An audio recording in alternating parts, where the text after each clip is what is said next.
നനയില്ല കേട്ടോ, ഒട്ടും നനയില്ല, ഒട്ടും നനയണില്ല കേട്ടാ. അതിന്റെ വേഗം ഒന്നും നനയണം കൂടിയില്ല മഴയത്ത്.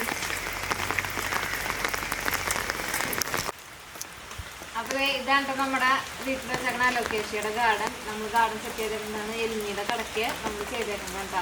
ഇതൊക്കെ ഇതിന്റെ ഇലയൊക്കെ ചെറുതാണ് കേട്ടോ, ഇതിന്റെ ഡബിളാണ് ഈ ഇല കേട്ടാ.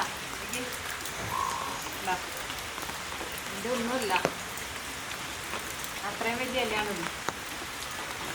അപ്പൊ ഇത് നമ്മളൊരു ബോക്സ് പോലെ ആക്കിയിട്ട് അതിനകത്ത് മാത്രം സെറ്റ് ചെയ്തേക്കുന്നതാണ്. കാരണം ഇത് വേറെ എവിടെയെങ്കിലൊക്കെ ഇട്ട് കഴിഞ്ഞാൽ നമ്മുടെ പറമ്പ് മൊത്തം ഈ സാധനം ആവട്ടെ, ചേമ്പ് പോലെ തന്നെയാണ്.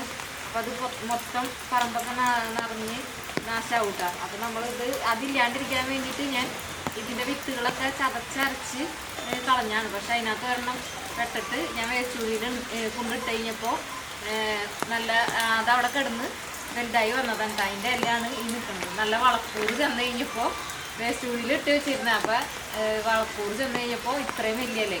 പക്ഷെ ഇവിടെ നിൽക്കണതിന് പ്രത്യേകിച്ച് വളം കാര്യങ്ങളൊന്നും ചെയ്തില്ല, അതിന് ഇത്രയും എല്ലയുടെ വലിപ്പമുള്ളൂ കേട്ടോ.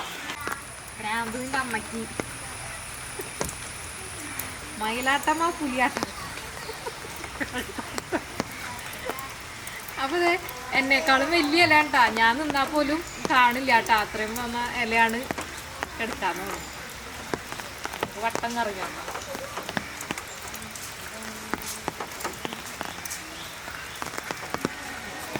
കൂടുതൽ കറങ്ങാൻ പറ്റിയ കേട്ടോ, നല്ല രസമില്ലേ. വാവ്,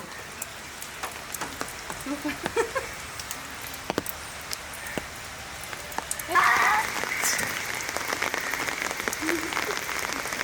മഴക്കാലത്ത് നമ്മുടെ ഗാർഡന്റെ വ്യൂ ആയിട്ട് കാണുന്നത് നല്ല രസമായിട്ട് നിൽക്കണില്ലേ. നമ്മൾ ഇങ്ങനെ കാണാനായിട്ട്